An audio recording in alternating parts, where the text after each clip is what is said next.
नमस्कार दोस्तों, स्वागत है आप सबका हमारे YouTube चैनल पर। आइए डालते हैं नजर दिन भर की 10 बड़ी खबरों पर। दक्षिण भारत के जाने माने अभिनेता नागार्जुन के कन्वेंशन हॉल पर चला बुलडोजर, हाइड्रा की बड़ी कार्रवाई। तेलंगाना में मशहूर तेलुगु अभिनेता नागार्जुन के एक कन्वेंशन हॉल पर आज सुबह बुलडोजर चलाकर उसे गिरा दिया गया। हैदराबाद आपदा प्रबंधन एवं संपत्ति संरक्षण एजेंसी हाइड्रा ने कार्रवाई करते हुए पुलिस के साथ मिलकर हॉल को गिराया। यह हॉल रंगारेड्डी जिले के शिल्परामम के पास स्थित है। बता दें कि यह भूमि FTL जोन के अंतर्गत आती है। हाइड्रा ने आज सुबह ही हॉल को तोड़ने का काम शुरू किया। माधापुर DCP ने बताया कि हॉल को तोड़ने का काम आसानी से हो, यह सुनिश्चित करने के लिए पुलिस बल को मौके पर तैनात किया गया। अस्पताल में नर्स से हैवानियत, DNA टेस्ट से सामने आएगा सच। CCTV CDR से खुलेगा राज, शाहनवाज की भी खुलेगी कुंडली। मुरादाबाद के ठाकुरद्वारा के ABM अस्पताल के स्टाफ से पूछताछ शुरू हो गई है। पंजीकृत MBBS डॉक्टर हिमांशु चौधरी और सर्जन डॉक्टर सरताज आलम के अलावा कौन कौन डॉक्टर वहां आते थे, यह जानने के लिए विभाग प्रयास कर रहा है। ठाकुरद्वारा के डॉक्टरों को भी इस काम में लगाया गया है। स्थानीय स्तर पर ठाकुरद्वारा CHC के प्रभारी डॉक्टर राजपाल नजर रख रहे हैं। अब तक विभाग को पता चला है कि 2 डॉक्टरों के दस्तावेज पर कई और अस्पताल के मरीजों का इलाज करने आते थे। शाहनवाज खुद को व अपनी पत्नी को BUMS का डॉक्टर बताता था। उसकी पत्नी अस्पताल में डिलीवरी के मामले देखती थी, जबकि शाहनवाज खुद भी OPD करता था। विभाग को शक है कि जिन फाइलों पर सर्जन के हस्ताक्षर नहीं मिले हैं, वह ऑपरेशन कहीं किसी झोला छाप ने या शाहनवाज ने खुद तो नहीं किए। सर्जन ने अपने बयान में बताया था कि वह ऑन कॉल डॉक्टर के रूप में ठाकुरद्वारा जाते थे। ऐसे में बाकी के ऑपरेशन कौन करता था, इस बात की पुष्टि विभाग अभी तक नहीं कर पाया है। अस्पताल में काम करने वाले अन्य नर्सिंग स्टाफ व कर्मचारियों से जानकारी ली जा रही है। CMO डॉक्टर कुलदीप सिंह ने बताया कि जाँच पड़ताल लगातार चल रही है। कुछ और चीजें सामने आने की संभावना है। ठाकुरद्वारा के ABM अस्पताल में नर्स से दुष्कर्म के आरोपी डॉक्टर शाहनवाज के पिता के 3 मदरसों और मकानों को शुक्रवार को प्रशासन ने सील कर दिया। DM अनुज सिंह ने बताया कि मकान सरकारी जमीन पर बना है और तीनों मदरसों का एक ही भवन में संचालन हो रहा था। ग्रामीणों में चर्चा है कि प्रशासन जल्द ही मकान और मदरसों पर बुलडोजर चला सकता है। शिखर धवन ने क्रिकेट को कहा अलविदा। भावुक संदेश में बोले, दिल में भारत के लिए खेलने का सुकून। शिखर धवन ने अंतर्राष्ट्रीय क्रिकेट से संन्यास का ऐलान कर दिया है। उन्होंने सोशल मीडिया प्लेटफॉर्म X पर घरेलू और अंतर्राष्ट्रीय क्रिकेट को अलविदा कहा। 37 साल के इस खिलाड़ी ने 2010 में भारत के लिए डेब्यू किया था। अपने 13 साल के करियर में वह 34 टेस्ट, 167 वनडे और 68 T20 मैचों में भारत का प्रतिनिधित्व कर चुके हैं। संन्यास का ऐलान करते हुए धवन ने कहा कि दोस्तों, आज एक ऐसे मोड़ पर खड़ा हूँ जहाँ से मैं पीछे मुड़कर देखता हूँ तो ढेरों यादें नजर आती है, और जब आगे देखता हूँ तो पूरी दुनिया। मेरी हमेशा से एक ही मंजिल थी, इंडिया के लिए खेलना, और ऐसा ही हुआ। इसके लिए मैं कई लोगों का शुक्रिया अदा करना चाहूँगा। मेरा परिवार, मेरे बचपन के कोच तारिक सिन्हा, मदन शर्मा, जिनके अंडर मैंने क्रिकेट सीखी, फिर मेरी टीम जिनके साथ मैं वर्षों तक खेला। एक नया परिवार मिला, नाम मिला, साथ मिला, ढेर सारा प्यार मिला। कहते हैं ना कि कहानी में आगे बढ़ने के लिए पढ़ने पलटने जरूरी है। बस मैं भी ऐसा ही करने जा रहा हूँ। मैं अंतर्राष्ट्रीय और घरेलू क्रिकेट से संन्यास का ऐलान कर रहा हूँ। अब जब भी मैं इस क्रिकेट यात्रा को अलविदा कर रहा हूँ तो मेरे लिए दिल में एक सुकून है कि मैं लंबे समय तक देश के लिए खेला। मैं BCCI और DCA को भी शुक्रिया अदा करना चाहूँगा कि उन्होंने मुझ पर भरोसा जताया।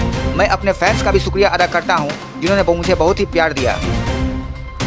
24 भारतीयों के शवों को महाराष्ट्र लाएगा वायुसेना का विशेष विमान। मृतकों की संख्या बढ़कर हुई 41। नेपाल के तनाहुन जिले में सड़क दुर्घटना में मरने वालों की संख्या बढ़कर 41 हो गई है। महाराष्ट्र के मंत्री गिरीश महाजन ने शुक्रवार को मुंबई में एक प्रेस कॉन्फ्रेंस के दौरान मौतों की पुष्टि की। वहीं इन पर्यटकों में से 24 के शव को नासिक लाने के लिए भारतीय वायुसेना के एक विशेष विमान की व्यवस्था की गई है। महाराष्ट्र के CM एकनाथ शिंदे के कार्यालय ने इस बाबत जानकारी दी है। महाराष्ट्र CM कार्यालय ने बताया कि इस बारे में एकनाथ शिंदे ने शुक्रवार को केंद्रीय गृह मंत्री अमित शाह से वार्ता की। वार्ता के दौरान मुख्यमंत्री शिंदे ने केंद्रीय गृह मंत्री अमित शाह से स्वदेश वापसी में तेजी लाने का अनुरोध किया, जिसके बाद केंद्र सरकार ने समन्वय के लिए एक विशेष अधिकारी की नियुक्ति की है। बता दें कि CM शिंदे नेपाल में चल रहे राहत प्रयासों पर अपडेट रहने के लिए राज्य के राहत और पुनर्वास विभाग के अधिकारियों के साथ साथ केंद्रीय अधिकारियों के साथ लगातार संपर्क में हैं। मध्य नेपाल में शुक्रवार को एक भारतीय यात्री बस के मर्सियाड गंडी नदी में गिर जाने से कम 41 लोगों की मौत हो गई। रिपोर्ट के मुताबिक बस में 40 यात्री सवार थे। इस तरह चालक, सहचालक और कंडक्टर को मिलाकर बस में कुल 43 लोग थे। सभी यात्री महाराष्ट्र के बताए जा रहे हैं। बस ने 8 दिन के परमिट के साथ 20 अगस्त को रूपंदेही के बेलहिया चेक पॉइंट से नेपाल में प्रवेश किया था। दुर्घटना तनहुन जिले के आइना पहाड़ा में हुई। समाचार एजेंसी पीटीआई ने माई रिपब्लिका की रिपोर्ट के हवाले से बताया कि इस बस में सवार सभी यात्री 104 तीर्थयात्रियों के दल का हिस्सा थे। सभी तीर्थयात्री महाराष्ट्र के जलगांव जिले के भूसावल और आसपास के गांवों से आए थे। गैंगरेप के आरोपी ने तालाब में कूदकर दी जान। क्राइम सीन ले जाते वक्त पुलिस से भागने की कर रहा था कोशिश। असम गैंगरेप के मुख्य आरोपी तफजुल इस्लाम की तालाब में डूबने से मौत हो गई है। पुलिस आरोपी तफजुल को सुबह करीब 4 बजे क्राइम सीन पर लेकर जा रही थी। उसी दौरान आरोपी ने पुलिस से बचने के लिए तालाब में छलांग लगा दी, लेकिन डूबने से उसकी मौत हो गई। असम के नागांव जिले के धींग में एक नाबालिग लड़की से दुष्कर्म किया गया था। पीड़िता गुरुवार शाम को ट्यूशन पढ़कर साइकिल से अपने घर लौट रही थी। इसी दौरान मोटरसाइकिल से आए 3 आरोपियों ने उसके साथ कथित तौर पर सामूहिक दुष्कर्म किया। आरोपी पीड़िता को तालाब के पास सड़क किनारे बेहोशी की हालत में छोड़कर फरार हो गए। स्थानीय लोगों ने पुलिस को घटना की सूचना दी। इसके बाद पुलिस ने घटना की जांच के बाद एक व्यक्ति को गिरफ्तार किया था और दूसरे को हिरासत में लिया था। पुलिस तीसरे आरोपी की तलाश कर रही है। दुष्कर्म की इस घटना में लोगों में गहरी नाराजगी थी और इसके खिलाफ बड़े पैमाने पर विरोध प्रदर्शन हुए और स्थानीय लोगों ने आरोपियों की गिरफ्तारी तक अनिश्चितकालीन बंद का ऐलान कर दिया। मुख्यमंत्री हिमंत बिस्वा शर्मा ने भी घटना की कड़ी आलोचना की और इसे मानवता के खिलाफ करार दिया था। उन्होंने कहा किसी भी दोषी को बख्शा नहीं जाएगा। सीएम ने खुद राज्य के डीजीपी को घटना की जांच पर नजर रखने का निर्देश दिया था। योगी के एक फैसले से 13 लाख कर्मचारियों के वेतन में कटौती का खतरा। योगी सरकार ने सरकारी कर्मचारियों को अपनी संपत्ति घोषित करने को कहा है। कर्मचारियों को 31 अगस्त तक सरकारी पोर्टल मानव संपदा पर अपनी चल और अचल संपत्ति घोषित करने के लिए कहा गया है। ऐसा नहीं होने पर कर्मचारियों को इसके नतीजे भुगतने होंगे। वेतन में कटौती करने की चेतावनी दी गई है। उत्तर प्रदेश में योगी आदित्यनाथ सरकार के आदेश का पालन न करने पर 13 लाख से अधिक कर्मचारियों को अपना वेतन खोने का खतरा है। ताजा आदेश में कहा गया है कि आदेश पालन न करने पर पदोन्नति भी प्रभावित होगी। कर्मचारियों को अपनी संपत्ति का ब्यौरा देने के लिए पिछले साल अगस्त में आदेश जारी किया गया था। तब प्रारंभिक समय सीमा 31 दिसंबर तय की गई थी। आदेश में कहा गया था कि उत्तर प्रदेश सरकारी कर्मचारी आचरण नियमावली 1956 के नियम 24 के अंतर्गत राज्य के सभी सरकारी कर्मचारी 31 दिसंबर 2023 तक अनिवार्य रूप से अपनी चल अचल संपत्ति का विवरण दें। जब कर्मचारियों ने उस समय सीमा के भीतर अपनी संपत्ति का ब्यौरा नहीं दिया तो उसके बाद समय सीमा को कई बार बढ़ाया गया। पहले वह सीमा 30 जून तक बढ़ाई गई और फिर 31 जुलाई तक, लेकिन इतने समय के बाद भी केवल 26% कर्मचारियों ने ही इसका अनुपालन किया। अब समय सीमा बढ़ाकर 31 अगस्त कर दी गई है। एनडीटीवी की रिपोर्ट के अनुसार वर्तमान में उत्तर प्रदेश में 17,88,429 सरकारी कर्मचारी हैं। इनमें से करीब 13 लाख कर्मचारियों ने अभी भी संपत्ति का ब्यौरा नहीं दिया है। सुप्रीम कोर्ट ने कहा SC/ST लोगों की हर बेइज्जती SC/ST कानून के तहत अपराध नहीं। सुप्रीम कोर्ट ने शुक्रवार को कहा कि अनुसूचित जाति या अनुसूचित जनजाति के किसी सदस्य का अपमान या धमकी SC/ST अधिनियम 1989 के तहत अपराध नहीं है। ऐसे मामलों में पीड़ित का SC/ST समुदाय से होना जरूरी है।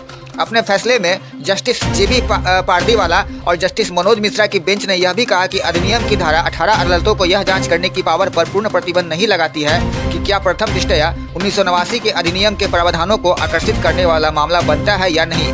बेंच ने कहा अदालतों को यह तय करने के लिए शुरुआती जांच करने से नहीं कतराना चाहिए कि क्या शिकायत FIR में तथ्यों का विवरण वास्तव में अधिनियम 1989 के तहत अपराध के आवश्यक तत्वों का खुलासा करता है। केरल हाईकोर्ट ने अनुसूचित जाति और अनुसूचित जनजाति अधिनियम 1989 एर्नाकुलम डिवीजन के विशेष जज के अग्रिम जमानत देने से इनकार करने के आदेश को बरकरार रखने के बाद स्केरिया ने सुप्रीम कोर्ट का दरवाजा खटखटाया था। विधायक स्केरिया ने अपने समाचार चैनल पर उनकी आलोचना करने वाला एक वीडियो अपलोड करने का आरोप लगाया था, जिसका उद्देश्य उन्हें आम जनता के बीच अपमानित करना और उनका मजाक उड़ाना था।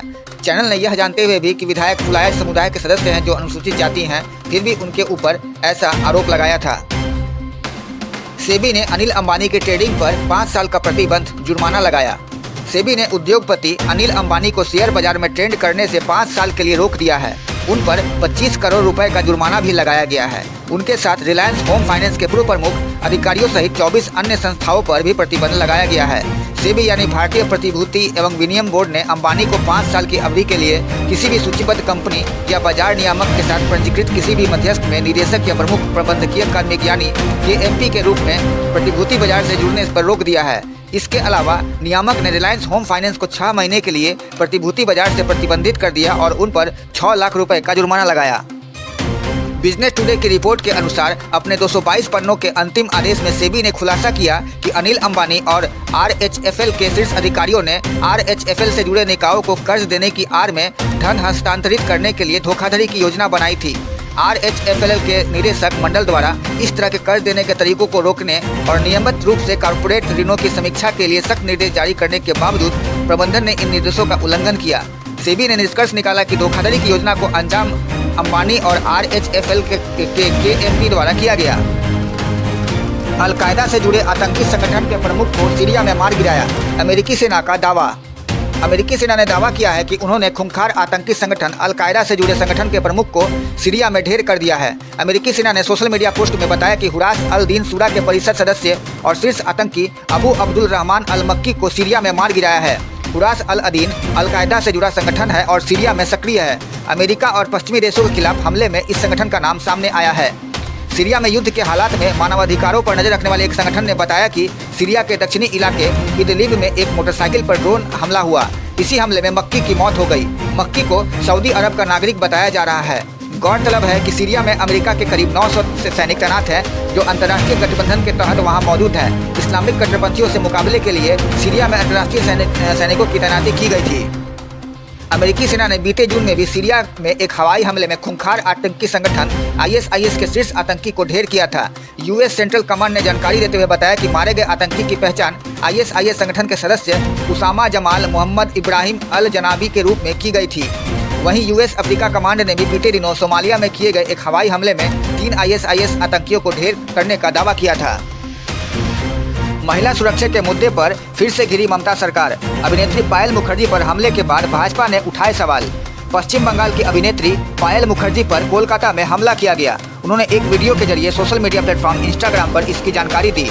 इस वीडियो में पायल रोते हुए सड़क दुर्घटना के बारे में अपने ऊपर हुए हमले के बारे में बता रही हैं। उन्होंने बताया कि सड़क दुर्घटना के बाद एक बाइक सवार उसकी कार के सामने आया और उसे बाहर निकलने के लिए कहने लगा। जब वह बाहर नहीं निकली तो उस व्यक्ति ने कार की खिड़की पर मुक्का मारा, जिससे खिड़की का शीशा टूट गया और पायल के हाथ में चोट लग गई। हालांकि सोशल मीडिया पर वीडियो को देखने के तुरंत बाद ही पुलिस ने कार्रवाई करते हुए आरोपी को गिरफ्तार कर लिया।